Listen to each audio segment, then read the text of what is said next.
26 नवंबर 2008 की रात मुंबई की चमकती हुई सड़कों पर सब कुछ सामान्य दिख रहा था। मुंबई के होटल भरे हुए थे, रेलवे स्टेशन पर भीड़ थी, समुद्र किनारे हवा सामान्य थी। लेकिन उसी समुद्र के अंधेरे में कुछ ऐसा आगे बढ़ रहा था जिसके बारे में चेतावनी पहले ही दी जा चुकी थी। सवाल यह है कि अगर खतरे की आहट पहले सुन ली गई थी तो फिर उसे रोका क्यों नहीं जा सका। कहानी शुरू होती है कुछ महीने पहले, जब इंटेलिजेंस ब्यूरो और दूसरी एजेंसियों को समुद्री रास्ते से संभावित आतंकी घुसपैठ की जानकारी मिलने लगी। कुछ इनपुट बिखरे हुए थे, कुछ अधूरे, लेकिन उनमें एक पैटर्न था। संकेत मिल रहे थे कि आतंकवादी समुद्र के रास्ते भारत में प्रवेश करने की योजना बना रहे हैं। ये कोई साधारण चेतावनी नहीं थी। इसमें यह भी कहा गया था कि बड़े शहर को निशाना बनाया जा सकता है। उस समय भारत की सुरक्षा एजेंसियां पहले से कई मोर्चों पर सक्रिय थी। अलग अलग इनपुट रोज आते थे। हर सूचना को खतरे में बदलना आसान नहीं होता, लेकिन इस बार कुछ रिपोर्टें बार बार एक ही दिशा की ओर इशारा कर रही थी, अरब सागर। नवंबर 2008 के मध्य में विदेशी एजेंसियों की ओर से भी एक महत्वपूर्ण सूचना साझा की गई। उसमें बताया गया कि एक संदिग्ध जहाज समुद्र में सक्रिय हो सकता है। कुछ नाम, कुछ लोकेशन, कुछ तकनीकी संकेत, लेकिन सूचना इतनी स्पष्ट भी नहीं थी कि तुरंत किसी एक लक्ष्य को पकड़ लिया जाए। भारतीय तटरक्षक बल और नौसेना तक अलर्ट पहुंचा। इंडियन नेवी ने समुद्र में निगरानी बढ़ाई। कई जहाजों को सतर्क किया गया। कुछ क्षेत्रों में पेट्रोलिंग भी तेज हुई, लेकिन समुद्र बहुत विशाल था और खतरा बहुत छोटा दिख रहा था। इसी बीच दूसरी तरफ पाकिस्तान के तट से 10 लोग निकले। वे साधारण नाव में थे, लेकिन उनके इरादे असाधारण रूप से खतरनाक थे। उनके पास आधुनिक हथियार थे, जीपीएस था, सैटेलाइट फोन था और सबसे खतरनाक चीज, एक स्पष्ट मिशन। रास्ते में उन्होंने एक भारतीय मछली पकड़ने वाली नाव को रोका। उस नाव का नाम था कुबेर, MV कुबेर। उसके चालक दल को बंधक बनाया गया। नाव पर कब्जा कर लिया गया।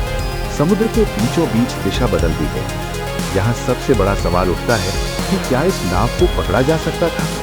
बाद में जांच में सामने आया कि कुछ संकेत मौजूद थे, कुछ तकनीकी गतिविधियां पकड़ी गई थी, लेकिन अलग अलग एजेंसियों के बीच सूचना उसी गति से नहीं चली जिस गति से खतरा आगे बढ़ रहा था। मुंबई के तट पर उस शाम सामान्य हलचल थी। लोग गेटवे ऑफ इंडिया के पास घूम रहे थे, मछुआरे लौट रहे थे, शहर अपनी रफ्तार में था।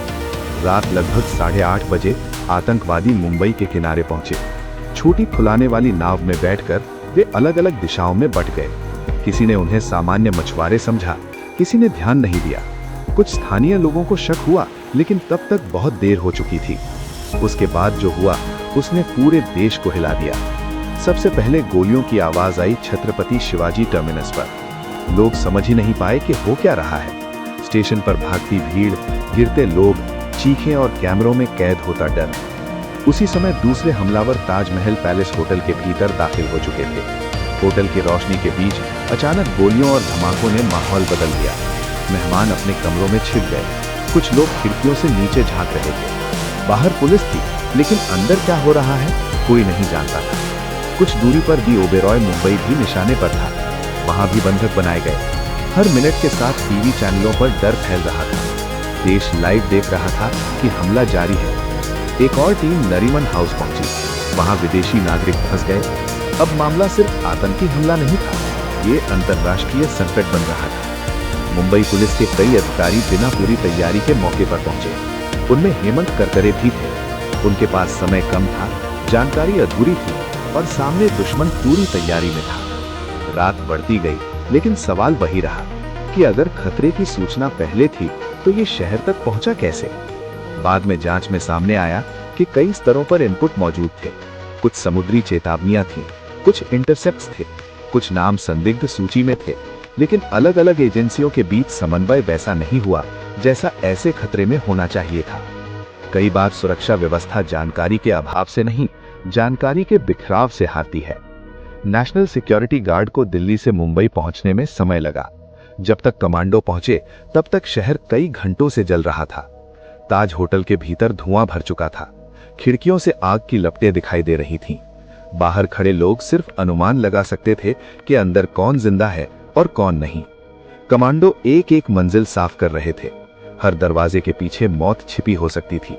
हर दरवाजा खुलने पर नई गोली चल सकती थी। उधर समुद्र किनारे वही नाव, वही रास्ता, वही घुसपैठ अब सबूत बन चुका था कि हमला अचानक नहीं था, उसकी तैयारी लंबी थी। जांच में सैटेलाइट कॉल्स, जीपीएस डेटा, समुद्री रूट और विदेशी इनपुट सब जोड़े गए। तस्वीर साफ हुई, लेकिन बहुत देर बाद। 3 दिन तक मुंबई रुकी रही। होटल, स्टेशन, सड़कें, अस्पताल, हर जगह सिर्फ एक सवाल था, क्या इसे रोका जा सकता था? 166 लोगों की जान गई, सैकड़ों घायल हुए और देश ने पहली बार इतने लंबे लाइव आतंकी हमले को देखा। लेकिन शायद सबसे भारी चीज सिर्फ नुकसान नहीं था, बल्कि वो एहसास था कि खतरे ने दरवाजा खटखटाया था और अंदर आने से पहले उसकी आवाज सुनी भी गई थी। इतिहास में कुछ रातें सिर्फ इसलिए दर्ज नहीं होती कि उनमें हमला हुआ, बल्कि इसलिए कि उनमें चेतावनी मौजूद थी। फिर भी अंधेरा तेज निकला। मुंबई उस रात बच तो गई, लेकिन समुद्र की तरफ देखते हुए एक सवाल आज भी खड़ा है कि कभी-कभी खतरा दूर नहीं होता, बस हमारे